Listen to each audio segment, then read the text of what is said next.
Hello friends, welcome to our channel Current Affair Updated. This is Devashish Avasthi. As we are continuing with the Ancient History lecture series, this is lecture number 16th.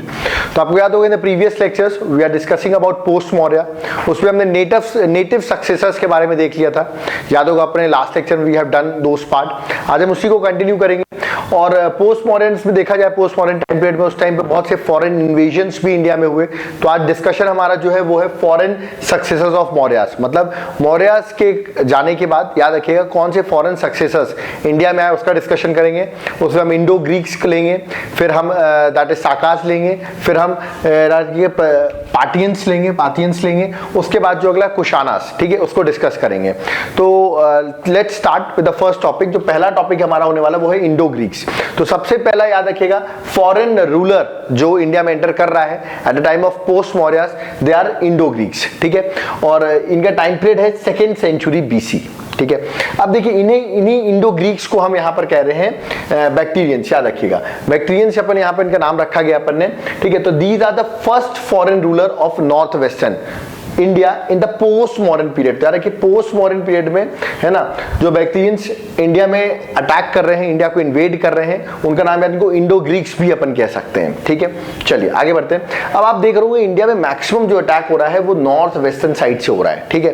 तो दिमाग में होगा sir इस side से क्यों नहीं attack हो रहा. इस साइड से इसलिए अटैक नहीं हो रहा है क्योंकि आपको पता है इधर साइड हिमालयाज है, इसलिए इस साइड से अटैक नहीं हो रहा है. दूसरा फिर इस साइड से क्यों नहीं अटैक हो रहा है क्योंकि अपन को पता है इंडिया जो है वो पेनिनसुलर प्लेटू है और इस साइड वाटर से सराउंडेड है. उस टाइम पे इतनी अच्छी नेवी डेवलप नहीं हुई थी कि इंडिया में वाटर के साइड से अटैक हो सके. तो अब बचता देखा जाए तो यही वाला पार्ट है, that is north western part. और ये जो नॉर्थ वेस्टर्न पार्ट है बहुत ज्यादा वल्नरेबल है. अपन देखिए बहुत सारे फॉरेन इन्वेजन जो हो रहे हैं वो नॉर्थ वेस्टर्न पार्ट से ही हो रहे हैं क्योंकि यहाँ पर बहुत सारे पासेस हैं तो उसी से एंटर कर रहे हैं, ठीक है. तो याद रखिएगा they are vulnerable to attack. North western part की अगर बात करें they are vulnerable to attack. जब ये अटैक होते हैं इससे कुछ बेनिफिट्स भी होते हैं. जैसे देखा जाए कि कल्चर स्प्रेड होता है, जैसे मैंने देखा स्प्रेड ऑफ, याद रखिएगा खरोष्टी स्क्रिप्ट. ये खरोष्टी स्क्रिप्ट का भी जो इंट्रोडक्शन हुआ है because of these foreign invasions. तो एक पॉजिटिव है ये अपन देख सकते हैं, ठीक है. दूसरा अपन देख सकते हैं इससे ट्रेड फ्लरिश होता है क्योंकि दूसरी कंट्री के लोग इंडिया पर आते हैं तो उससे ट्रेड बढ़ता है. एग्जांपल अपन सिल्क रूट देख सकते हैं, उस टाइम पे डेवलप हुआ, ठीक है. तो these are the following positives, ठीक है. जो पॉजिटिव है कि अटैक हो रहे हैं बट पॉजिटिव है. बट स्टिल दिमाग में होगा कि वो एरिया वल्नरेबल क्यों है, क्यों यहाँ पर अटैक ज्यादा किए जा रहे हैं. इसका रीजन देखा जाए तो ये जो सेंट्रल एशिया है, ठीक है, ये इतना स्टेबल नहीं है. तो there is instability in central Asia. यहाँ हमेशा कुछ ना कुछ इश्यूज चलते रहते हैं, ठीक है. तो पहला दिक्कत तो ये है, इसलिए वल्नरेबल है क्योंकि यहाँ से भी इनस्टेबिलिटी है तो वो दूसरी साइड मूव करते हैं.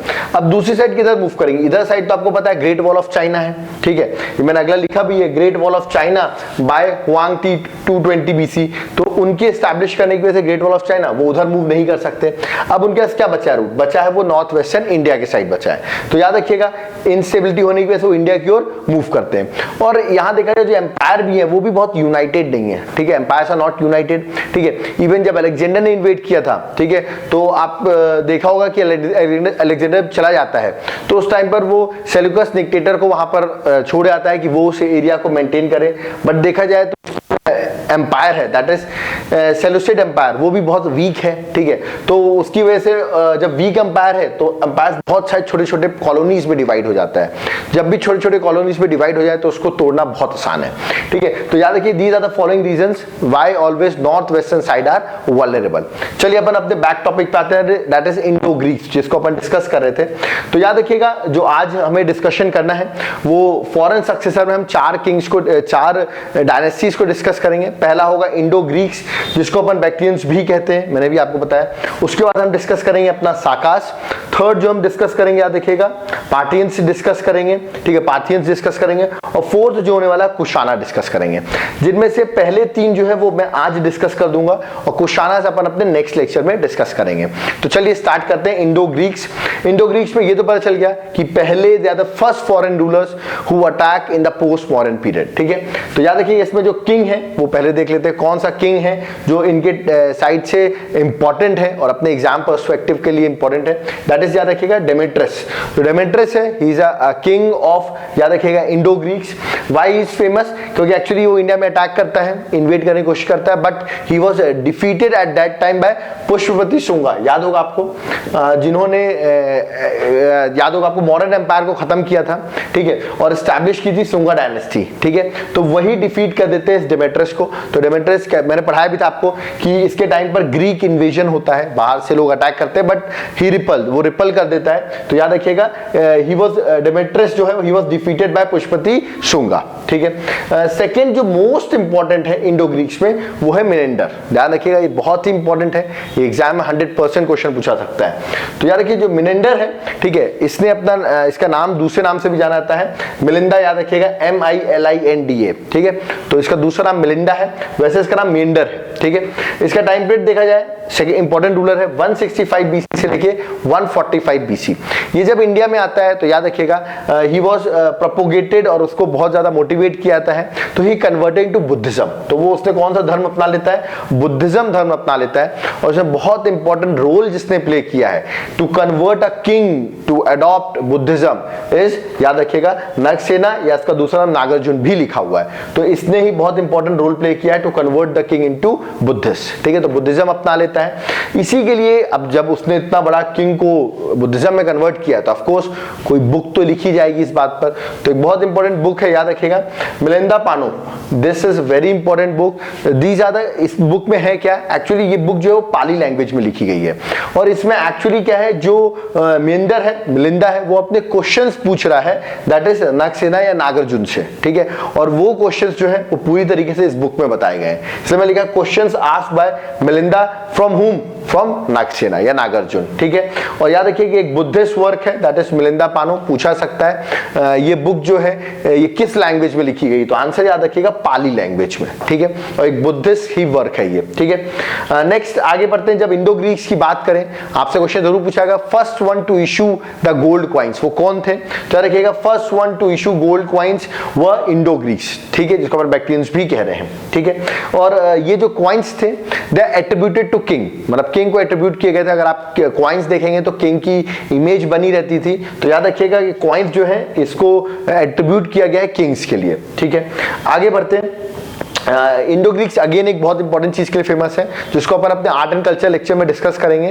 That is going to be they brought a very important art, that is known as Gandhara art. Exam में पूछी जा सकती है, गांधारा आर्ट को लाने वाले कौन थे? दैट इज इंडो ग्रीक्स, ठीक है। इस आर्ट को अपन कह सकते हैं, याद रखिएगा, हेलेनिस्टिक आर्ट। इसलिए अपन इसको हेलेनिस्टिक आर्ट कह रहे हैं क्योंकि ये आर्ट को अगर अपन देखेंगे तो यहाँ पे एक तरीके से मस्कुलर आर्ट जो होती है ना, जिसमें मतलब इमेज बनाई जाती है, जिसमें जो ह्यूमन बीइंग जो भी जिसकी भी आप इमेज बना रहे हो बहुत मस्कुलर दिखता है। तो ऐसे कुछ आर्ट जो है डेवलप की है किसने? दैट इज इंडो ग्रीक्स ने, ठीक है। जिस आर्ट को अपन कहते हैं गांधारा आर्ट। अपन आगे इसको डिस्कस करेंगे, Gandhara school of art versus Mathura school of art, तब उसको डिफरेंस देखेंगे। बट पूछा है आपसे गांधारा स्कूल ऑफ आर्ट किससे लाई थी? तो answer would be what? That would be Indo Greeks, ठीक है। चलिए नेक्स्ट जो इंपॉर्टेंट फॉरेन सक्सेसर है, ठीक है, पोस्ट मॉडर्न के टाइम पे, दैट इज साकास, ठीक है। इनका टाइम पीरियड आप देख लीजिए, 1st सेंचुरी BC से लेके 4th सेंचुरी AD है टाइम पीरियड। और देखा जाए तो अभी जो अपन ने डिस्कस किया इंडो ग्रीक्स, वो देखा जाए तो नॉर्थ वेस्टर्न में कंसोलिडेटेड थे, जबकि साकास की बात करूं तो याद रखिएगा वो आ गए हैं वेस्टर्न साइड ऑफ इंडिया में, मतलब इंडिया में और ज्यादा अंदर आ चुके हैं। तो साकास इस साइड उन्होंने अपने एम्पायर को स्टैब्लिश किया था, ठीक है। तो याद रखिए वेस्टर्न साइड तक ही आ चुके हैं, ठीक है। और इनका दूसरा नाम है, याद रखिएगा, साइटियंस। तो इनको साइटियंस के नाम से भी जाना जाता है। तो दीज आर साकास ओनली, या तो साइटियंस, आप कोई भी नाम प्रोनाउंस कर सकते हैं, ठीक है। नेक्स्ट फर्स्ट साका रूलर, आपसे पूछा है पहला साका रूलर कौन है? That is Moka. Moka was the first Saka ruler, ठीक है। चलिए अब एक बहुत ही ज्यादा इंपॉर्टेंट पॉइंट है साकास में, जो एग्जाम में 110% आएगा। आपको नोट डाउन करना है कि अबाउट 58 BC की बात कर रहा हूं मैं, अ किंग ऑफ उज्जैन, जिसका नाम था विक्रमादित्य, ठीक है। King of Ujjain that is Vikramaditya fought a war, उसने वॉर फाइट किया किसके अगेंस्ट? साकास के अगेंस्ट, ठीक है। इसीलिए ये 58 BC को अपन कहते हैं, याद रखिएगा, एक एरा कहते हैं, दैट इज विक्रम संवत। तो याद रखिएगा विक्रम संवत एरा पूछा सकता है, आपको ऑप्शन दिए जाएंगे 58 BC, 68 BC। तो आंसर क्या होगा? 58 BC। यहां से जो एरा है, याद रखिएगा, from 58 BC is known as Vikram Samvat, ठीक है, क्योंकि उन्होंने साकास को हराया भी था। तो दिस इज वेरी इंपॉर्टेंट, ठीक है।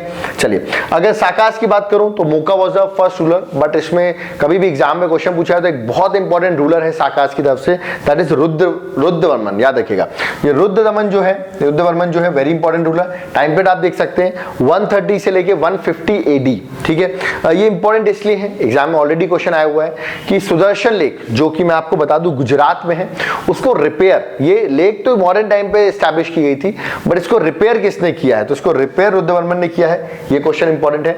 और इन्होंने संस्कृत को बहुत ज्यादा पैट्रोनाइज किया है, तो याद रखिएगा ही पैट्रोनाइज संस्कृत को बहुत ज्यादा पैट्रोनाइज किया है, ठीक है। इवन इन्होंने मिलिट्री कॉन्क्वेस्ट भी किया है, मिलिट्री अटैक भी किया है अगेंस्ट सतवाहनास। तो याद रखिएगा जो सतवाहनास मैंने आपको लास्ट लेक्चर में बताया था, उनके अगेंस्ट मिलिट्री कॉन्क्वेस्ट भी किसने किया है, दैट इज रुद्रवर्मन। तो this is a very important king of Sakas, ठीक है।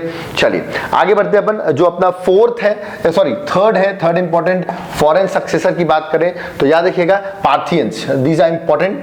टाइम पीरियड पार्थियंस का देखा जाए तो 1st BC से लेके 1st AD तक इनका टाइम पीरियड है, और actually they belong to Iran, वो ईरान के थे। वापस ये अटैक करते हैं, याद रखिएगा इंडिया के नॉर्थ वेस्टर्न साइड में, ठीक है। ये अपने आप को कंसोलिडेट करते हैं, स्टैब्लिश करते हैं, ठीक है। तो मैंने लिख भी रखा है that is north western India में। इनके इंपॉर्टेंट रूलर का कभी भी नाम पूछा जाए जो इंपॉर्टेंट एग्जाम में आ सकता है, तो याद रखिएगा गोंडा फिल्म्स। तो ये जो है गोंडा फिल्म्स जो है, this is the important ruler of Parthians, ठीक है। ये क्यों इंपॉर्टेंट है मैं आपको बताऊं। इनके टाइम पर एक बहुत इंपॉर्टेंट पर्सनालिटी सेंट थॉमस जो है वो इंडिया आते हैं, ठीक है, टू प्रोपोगेट क्रिश्चियनिटी को प्रोपोगेट करने के लिए, और उनको मार दिया जाता है चेन्नई में, ठीक है। तो उन्हीं के नाम पर एक बहुत इंपॉर्टेंट चर्च बना हुआ है, याद रखिएगा सेंट होम चर्च, ठीक है। सेंट होम चर्च जो है, याद रखिएगा सेंट होम चर्च जो है किसके टाइम पर बना था, याद रखिएगा गोंडा फिल्म्स के टाइम पर, क्योंकि सेंट थॉमस की वहां पर डेथ हो गई थी, उसको मार दिया गया था। तो दिस इज इंपॉर्टेंट। और इंपॉर्टेंट रूल आपसे पूछा था गोंडा फिल्म्स किस डायनेस्टी से बिलोंग करते हैं, तो आंसर वुड बी पार्थियंस, ये आपको याद रखना है, ठीक है। चलिए यहां पर हमारा लेक्चर हम कंप्लीट कर रहे हैं। अगला जो इंपॉर्टेंट फॉरेन सक्सेसर जो होने वाला है that is going to be Kushans, ठीक है। एक्चुअली बहुत बड़ा है ये कुशान्स, छोटा टॉपिक नहीं है, तो यहाँ पे हम कवर नहीं कर सकते थे, इसलिए इसको मैंने नेक्स्ट लेक्चर के लिए रख दिया है। और इसके बाद कुशान्स के बाद हमारा जो फॉरेन सक्सेसर ऑफ मौर्यास है वो कंप्लीट हो जाएगा, और उसके बाद हम नेक्स्ट टॉपिक स्टार्ट करेंगे that is going to be the Gupta empire, ठीक है। Again a very important topic in ancient history. तो यहाँ पे लेक्चर कंप्लीट हो रहा है। If you like our lecture please इसको लाइक सब्सक्राइब शेयर जरूर करें। कमेंट बॉक्स में if you find any of the queries आप कमेंट बॉक्स में कमेंट लिख सकते हैं। और if you need our hand written notes, अगर आपको हमारे नोट्स चाहिए हो, चाहे आप UPSC स्टेट सर्विसेज CDS या अदर एग्जाम्स की प्रिपरेशन कर रहे हो, तो नोट्स कुरियर सर्विस के through all over India available है, नोट्स आपके घर तक पहुंच जाएंगे। इसके लिए आपको नीचे दिए गए नंबर पे कांटेक्ट करना पड़ेगा। Thank you.